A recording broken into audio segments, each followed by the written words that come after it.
ایک بار کا ذکر ہے، ایک چھوٹے سے گاؤں میں ایک مہربان لڑکی للی رہتی تھی۔ وہ ہمیشہ دوسروں کی مدد کرتی تھی، چاہے وہ اپنی بیمار دادی کی دیکھ بھال ہو یا گلیوں میں گھومتے ہوئے بے گھر جانوروں کو کھانا دینا۔ اس کی نیکی گاؤں میں مشہور تھی۔ ایک دن جب للی جنگل کے راستے سے گزر رہی تھی، اس نے ایک خوبصورت پری کو دیکھا جس کا نام فے تھا۔ پری جادوئی روشنی سے چمک رہی تھی۔ فے: ہیلو للی، میں نے تمہیں دیکھا ہے، تمہاری مہربانی واقعی خاص ہے۔ شکریہ، مجھے لوگوں کی مدد کرنا پسند ہے۔ تمہاری نیکی کی وجہ سے میں تمہیں ایک جادوئی تحفہ دینا چاہتی ہوں۔ یہ ایک چمکتی ہوئی چھڑی ہے، یہ تمہاری بہت مدد کرے گی، لیکن یاد رکھو کہ اس کا استعمال ہوشیاری سے کرنا اور اسے ہمیشہ اچھے کام کے لیے استعمال کرنا۔ بہت شکریہ فے، میں اسے دنیا کو بہتر بنانے کے لیے استعمال کروں گی۔ للی نے چھڑی کا استعمال بیمار جانوروں کو ٹھیک کرنے، ٹوٹی ہوئی چیزوں کو مرمت کرنے اور لوگوں کی مدد کرنے میں کیا۔ وہ بہت خوش تھی اور چھڑی سے محبت کرتی تھی۔ ایک دن گاؤں کی ایک لڑکی میاں، جو بہت بدتمیز تھی، نے للی کا مذاق اڑایا اور اس کی کچھ چیزیں چرا لیں۔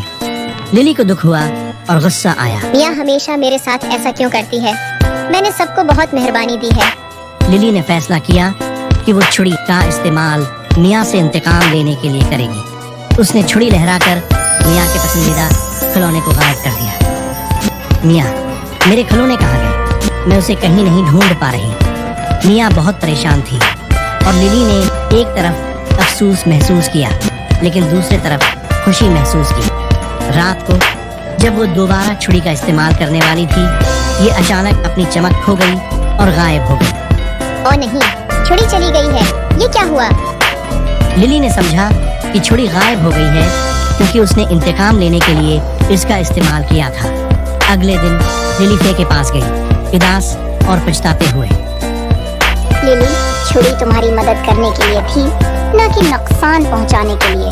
سچا جادو نیک دلی میں ہوتا ہے، چھڑی میں نہیں۔ فے، میں نے چھڑی کا استعمال انتقام لینے کے لیے کیا اور اب یہ چلی گئی ہے، مجھے بہت افسوس ہے۔ للی نے اپنی غلطی سمجھ لی اور وعدہ کیا کہ وہ ہمیشہ مہربان اور معاف کرنے والی رہے گی، چاہے اس کے پاس چہڑی ہو یا نہیں۔ اس کے بعد للی نے اپنی نیکی جاری رکھی، لیکن اس بار ایک زیادہ سمجھدار دل کے ساتھ۔ اگرچہ اس نے دوبارہ کبھی چہڑی نہیں دیکھی، لیکن اس نے پایا کہ نیکی اور معافی سب سے بڑا جادو ہے۔